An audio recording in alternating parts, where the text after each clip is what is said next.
Dear students, அனைவருக்கும் வணக்கம், வந்தனம், நமஸ்காரம். Now I like to give a brief idea regarding immunity. Immunity அப்படின்னா நோய் தடை காப்புன்னு பேர். The disease resistance exhibited by the host towards microorganisms or their product is said to be immunity. நம்ம உடம்புல நுண்ணுயிரிகள் நுழையிறும்போது அதுக்கு எகைன்ஸ்டா நம்ம பாடி எப்படி ஃபைட் பண்றதோ the fight is said to be immunity. நம் உடலில் நுழையும் நோய் கிருமிகளுக்கு எதிராக நம் உடலானது பதிலளித்தல், அத இம்யூனிட்டி, நோய் எதிர்ப்பு திறன் அப்படின்னு சொல்லுவாங்க. The branch of biology deals with immunity is said to be immunology. அந்த நோய் தடைக்காப்பை பற்றி பயிலும் அறிவியல், அதுக்கு இம்யூனாலஜி, நோய் தடை காப்பியல் பேர். இதுல மைக்ரோப்ஸ் நமக்கு வியாதியை காஸ் பண்ணலாம், அவளோட ப்ராடக்டும் நமக்கு வியாதியை காஸ் பண்ணலாம். பாக்டீரியா, வைரஸ், புரோட்டோசோவா, ஃபங்கஸ் அவர்களினாலும் நமக்கு நோய் வரலாம். அல்லது அவங்க செக்ரீட் பண்ற டாக்ஸின்ஸ், எக்ஸோடாக்சின்ஸ், எண்டோடாக்சின்ஸ், என்டரோடாக்சின்ஸ், அஃப்லாடாக்சின்ஸ் அப்படின்னு அவன் நச்சு பொருட்களை சுரப்பான். அதனாலேயே நமக்கு இம்யூனிட்டி வரலாம். கிளியர்? நமக்கு இம்யூனிட்டியை யாரெல்லாம் stimulate பண்றாலோ, the organisms or the chemicals used to stimulate immunity in our system are called immunizing agents. இம்யூனிட்டியை யாரெல்லாம் நோய் தடை காப்பினை நமக்கு யாரெல்லாம் உருவாக்குகிறார்களோ, நோய் தடை காப்பை உருவாக்கக்கூடிய காரணிகள் அப்படின்னு சொல்லுவோம், இம்யூனைசிங் ஏஜென்ட் அப்படின்னு சொல்லுவோம். சில சமயம் ஃபுட் பாய்சனிங்னாலேயும் நமக்கு இம்யூனிட்டி வரலாம், உணவு கெட்டு போதலினாலும் இம்யூனிட்டி வரலாம். அது மாதிரி எல்லாருமே நமக்கு காஸ் பண்ணலாம் இம்யூனிட்டி. இந்த இம்யூனிட்டியை ரெண்டா பிரிச்சிருக்கா நோய் தடை காப்பு. One is natural immunity, another is acquired immunity. இயற்கை நோய் தடை காப்பு, பெறப்பட்ட நோய் தடை காப்பு அப்படின்னு சொல்லுவாங்க. Natural immunity means the natural defense mechanism present in our body at the time of birth. பிறக்கின்ற சமயத்திலேயே நம் உடலில் சில தடை காப்பு அமைப்புகள் காணப்படும். அதுக்கு தான் natural immunity. It is inborn in nature, பிறக்கிறப்பயே இருப்பா.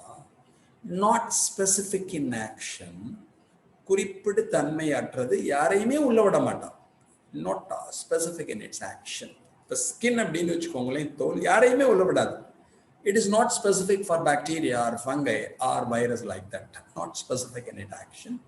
குறிப்பிடு தன்மையற்றது. And it is the first line defense present in most of the animals. நம் உடலிலே இது தோன்றுகின்ற முதல் தடை காப்பாகும், பெரும்பான்மையான உயிரினங்களில் காணப்படும்.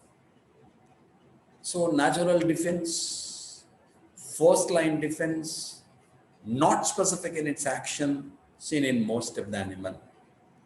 பிறக்கிறப்பே இருப்பா, குறிப்பிடு தன்மை அற்றது, not specific. பெரும்பான்மையான உயிரினங்களில், உயிரினங்கள்னா விலங்குகளில் காணப்படும்.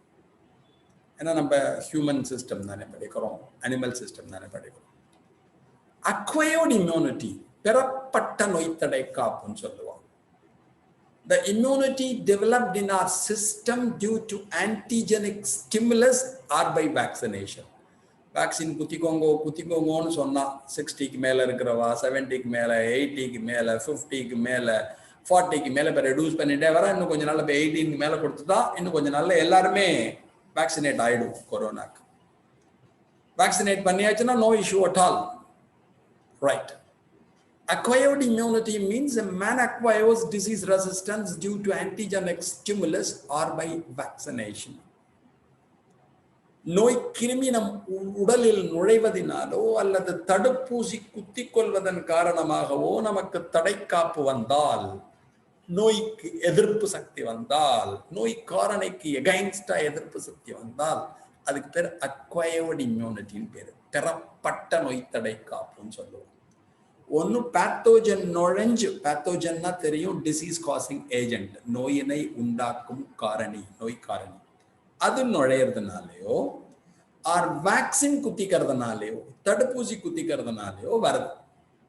பேத்தோஜன் உனக்கு தெரியும், ஏகப்பட்ட பேத்தோஜன் நம்ம உடம்புல நுழையறா, நோய் கிருமி நுழையறா. அப்ப அதை சாகடிக்கிறதுக்காக உங்ககிட்ட ஆன்டிபாடி ஃபார்ம் ஆகும். அப்ப நோய் தடை காப்பு வரலாம். Vaccines are nothing but the disease causing agents injected in our system, either live or killed form. யாரு வியாதியை உண்டாக்குறாலோ அந்த நோய் கிருமியே உசுரோடையோ சாகடிச்சோ நம்ம உடம்புல நறுக்குன்னு குத்தி விட்டான்னு வச்சுக்கோயே, அதுக்கு தான் தடுப்பூசின்னு பேர் vaccine. Vaccines are nothing but the disease causing agents injected in our system, either live or killed form. நோயினை உண்டாக்கக்கூடிய நோய் கிருமிகள் உயிருடனோ அல்லது இறந்த நோய் கிருமியோ நம் உடலில் செலுத்தப்பட்டது என்றால் அதற்கு பெறப்பட்ட நோய் தடை காப்புன்னு பேர். This immunity is highly target specific in nature. இது குறிப்பிடு தன்மை உடையது. குறிப்பிடு தன்மைனா எந்த பேத்தோஜனோ அதுக்கு எகைன்ஸ்டா மட்டும்தான் ஃபைட் பண்ணும். யார் நோய் கிருமியோ அதுக்கு எகைன்ஸ்டா மட்டும்தான் ஃபைட் பண்ணுவா. Highly target specific in nature. It is also known as adaptive immunity. இது இந்த நோய் தடை காப்பானது நம்முடைய தகவமைப்பிற்காக உருவாகக்கூடிய ஒன்று, நம்மளை பாதுகாக்கிறதுக்காக. And it is a second line defense present only in vertebrate animals. இந்த தடை காப்பு என்பது முதுகெலும்புள்ள உயிரினங்களில் மட்டுமே காணப்படும். Vertebrate species, amphibia, reptilia, aves and mammalia, மீனினம், இருவாழ்விகள், ஊர்வன, பரப்பன, பாலூட்டிகள் அவாழ்த்த மட்டும் இருக்கும். கிளியர்? அப்ப ரெண்டும் என்ன சார்? நேச்சுரல் இம்யூனிட்டி, இயற்கை நோய் தடை காப்பு. அக்வயர்ட் இம்யூனிட்டி, பெறப்பட்ட நோய் தடை காப்பு. Natural immunity, the natural defense mechanism present at the time of birth. நாம் பிறக்கின்ற சமயத்திலேயே இது இருக்கும். A man acquires this resistance due to antigenic stimulus or by vaccination. This immunity. இந்த தடை காப்பானது நோய் கிருமி நுழையிறதுனாலேயோ தடுப்பூசி குத்திக்கிறதுனாலேயோ வரும். First line defence, second line defence. முதல் தடை காப்பு இல்லைன்னா ஃபெயில் ஆச்சுன்னா, நேச்சுரல் இம்யூனிட்டி ஃபெயில் ஆச்சுன்னா தான் இது டெவலப் ஆகும். நாட் ஸ்பெசிபிக் இன் ஆக்ஷன், குறிப்பிடு தன்மை அற்றது. highly target specific in nature, குறிப்பிடு தன்மை உடையது. Seen in most of the animals, பெரும்பான்மையான விலங்குகளில் காணப்படும். Seen in vertebrate animals, முதுகெலும்புள்ள உயிரினங்களில் காணப்படும். இந்த நேச்சுரல் இம்யூனிட்டிக்கு காரணமா சில பேர் இருக்கா, அக்வயர்ட் இம்யூனிட்டிக்கு காரணமா சில பேர் இருக்கா. அதாவது இயற்கை நோய் தடை காப்பு, பெறப்பட்ட நோய் தடை காப்பு. இயற்கைக்கெல்லாம் யார் காரணம்? ஒரு ஐடியா கொடுத்துடுறேன். அனடாமிக்கல் பேரியர்ஸ், உள்ளமைப்பு சார்ந்த தடுப்புகள். பிசியலாஜிக்கல் பேரியர்ஸ், தடை காப்புன்னு சொல்லுவா. செயலியல் சார்ந்த தடை காப்பு. அனடாமிக்கல், உள்ளமைப்பு சார்ந்த தடை காப்பு. பிசியலாஜிக்கல், செயலியல் சார்ந்த. இன்ஃப்ளமேட்டரி, வீக்கம் சார்ந்த. அது மாதிரி வரிசையா உங்களுக்கு நிறைய கொடுத்துருப்போம். நேச்சுரல் கில்லர் செல்ஸ், இயற்கை கொல்லி செல்கள், அது மாதிரிலாம் இருப்பான். அக்வயர்ட் இம்யூனிட்டி, பெறப்பட்ட இம்யூனிட்டிக்கு ரெண்டு பேர் காரணம். One is the B cells, the B lymphocyte. Another is T cells, the T lymphocytes.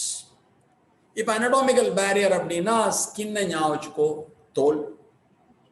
Mucus ஞாபகம் வச்சுக்கோ, நம்ம மூக்குலாம் தொட்டு பார்த்தோன்னா பிச்சுக்குன்னு இருக்கும். மியூக்கஸ், கோழை படலத்தை ஞாபகம் வச்சுக்கோ. வாயில இருக்க சலைவால இருக்க லைசோசைம் ஞாபகம் வச்சுக்கோ. லைசோசைம் அதில் வருவா. தொப்பாலி உள்ள போனேன்னா கேஸ்ட்ரிக் ஜூஸ்ல HCl இருப்பா, ஹைட்ரோக்ளோரிக் ஆசிட். இதெல்லாம் anatomical barrier வருவா அப்படின்னு வச்சுக்கோ. anatomical barrier ரெண்டு தான், anatomical barrier ரெண்டு பேர் தான். ஸ்கின் அண்ட் மியூக்கஸ், தோலையும் கோழை படலத்தையும் anatomical வச்சு. பிசியலாஜிக்கல், செயலியல் சார்ந்த, அதுக்கு தான் சலைவால இருக்க லைசோசைம், தட் இஸ் உமிழ்நீரில் காணப்படுகின்ற லைசோசைம். தொப்பாலியில் இருக்கக்கூடிய HCl, ஹைட்ரோக்ளோரிக் ஆசிட். அதுக்கப்புறம் இன்டர்ஃபெரான் படிச்சுட்டு, ஆன்டிவைரல் புரோட்டீன், வைரஸ் எதிர்ப்பு தன்மை உள்ள புரதம். அதெல்லாம் உனக்கு எதில் வரும்? ஃபீவர், ஜுரம் வர்றது. இதெல்லாம் பிசியலாஜிக்கல் பேரியர்ஸ், செயலியல் சார்ந்த தடை காப்பு பேர். அப்போ anatomical ரெண்டு பேர், ஒன்று ஸ்கின், இன்னொன்று மியூக்கஸ். தோல் மற்றும் கோழைப்படலம். உனக்கே தெரியும் ஸ்கின்னோட role. The main function of skin is to prevent the entry of microbes. நம்ம பாடியை சுத்தி இது கவரா இருப்பா. இது உள்ள எந்த பேத்தோஜனும் நுழையாம தோல் தான் தடுக்கும். மியூக்கஸ், மியூக்கோசா, கோழைப்படலம்னு கேள்விப்பட்டிருப்பேன்.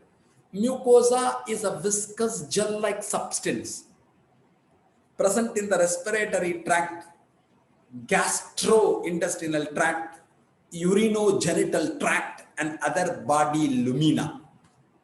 நம்ம பாடியில எங்கெங்கெல்லாம் தொலை இருக்கோ, கேவிட்டி இருக்கோ, அங்கெல்லாம் மியூக்கஸ் இருக்கும். இப்போ இதை மட்டும் சொல்றேன். The main function of mucus is to entrap invading microorganisms and dust particles. அப்படின்னு இழுக்கிறப்ப நம்மள மூக்கில் இருக்க மியூக்கஸ் என்ன பண்ணுவா அப்படின்னா, காத்துல வரக்கூடிய மைக்ரோபையும் டஸ்ட் பார்ட்டிகளையும் பிடிச்சி வச்சுப்போம். நோய் கிருமிகளையும் தூசிகளையும் பிடிச்சி வச்சுப்போம். Then it is converted into something. மூக்குள்ள ஏதோ ஒன்று சம் ஃபார்ம் ஆகும், என்னன்னு உனக்கு தெரியும். 2 நாள் அதை தூக்கி போட்டுடுவோம். அதர்வைஸ் அச்சக்குன்னு தும்புறப்ப பறந்து போய் எங்கேயானு விழுந்துடும். ஸோ இந்த மியூக்கஸ் ஒரு பெரிய அட்வான்டேஜ். உள்ள நுழையிற பேத்தோஜன்லாம் பிடிச்சி வச்சுருவா, டஸ்ட் பார்ட்டிகல்லாம் பிடிச்சி வச்சுருவா. இது ரெண்டும் anatomical. பிசியலாஜிக்கல், சலைவா உனக்கு தெரியும். அம்மா சொல்றப்ப என்ன சொல்லுவா, நான் மென்னு சாப்பிட்றா, கடிச்சு தான் சாப்பிடணும், முழுங்க கூடாதுன்னு சொல்லுவான். ஏன்னு நம்ம ரீசன் கேட்கறதில்ல, பட் சயின்டிபிக்கலா அவ சொல்லியிருக்கான். நன்னா இட்லி மொளாப்டிலாம் துவச்சு அப்பப்பன்னு கடிச்சு திங்கிறப்ப சலைவா நிறைய ஃபார்ம் ஆகும். சலைவால லைசோசைம் நிறைய இருப்பா. அந்த லைசோசைம் இருக்கு பாருங்க, பாக்டீரியாவோட செல்வால டிசால்வ் பண்ணிடும். இப்போ பாக்டீரியாவோட செல்வால் டிசால்வ் ஆச்சுன்னா வாயில சலைவா ஜாஸ்தி, பாக்டீரியா உள்ள வாயில் சலைவால வாட்டர் ஜாஸ்தி, பாக்டீரியா செல் உள்ள வாட்டர் கம்மி. What will happen? Endosmosis takes place, the bacterial cell swells and burst. Lysozyme பாக்டீரியாவோட செல்ஸ் வர கரைச்சிடுவா. அப்ப நம்ம உமிழ்நீர்ல இருக்க வாட்டர் பிளாஸ்மா மெம்பரேன் வழியா பாக்டீரியா உள்ள போய் பாக்டீரியா குண்டாகி வெடிச்சு செத்து போயிடும். அப்ப நிறைய பாக்டீரியா நம்ம வாயிலே செத்து போயிடும், ஒழுங்கா மென்னு சாப்பிட்டோம்னா. அது பேரண்ட் சொன்னா கேட்கணும், நம்ம தான் கேட்க மாட்டாங்க. முழுங்கிறது அப்படியே டப்பக்கு டப்பக்கு. தொப்பாலிக்கு ஓடி வந்தேன்னு வச்சுக்கோங்களேன், அங்கே ஹெச்சிஎல் இருப்பா, hydrochloric acid. It is also antibacterial in nature. அவால பாக்டீரியாவை சாகடிப்பா. Interferon, antiviral protein secreted by the virus infected cells.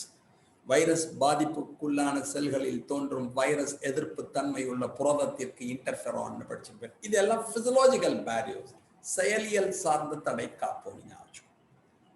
அதுக்கப்புறம் இன்ஃப்ளமேட்டரி பேரியர்னு இருக்கு, வீக்கம் சார்ந்த காரணிகள்ல. நம்மளுக்கு அடிபட்டுட்டுனா அந்த இடம் வீங்கி போயிடும். If any injury takes place, the place swells. வீக்கம்னு சொல்லுவோம்.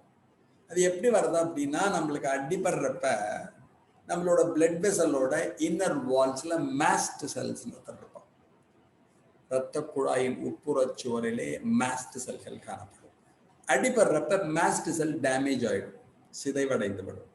It releases histamine, serotonin and prostaglandins, the chemical alarm signals. 3 வேதிப்பொருளை சுரப்பா, 3 புரோட்டீனை செக்ரீட் பண்ணுவோம். Histamine, serotonin and prostaglandins. அது என்ன ஆகும்னா, ரத்தம் முழுக்க ஓடும். ஓடிட்டு சத்தியமூர்த்தி கையில ஏதோ அடிபட்டு எடுத்து, இந்த இடம் ஸ்கின் டேமேஜ் ஆயிடுது, இது வழியா பேத்தோஜன் நுழைஞ்சிடுவா.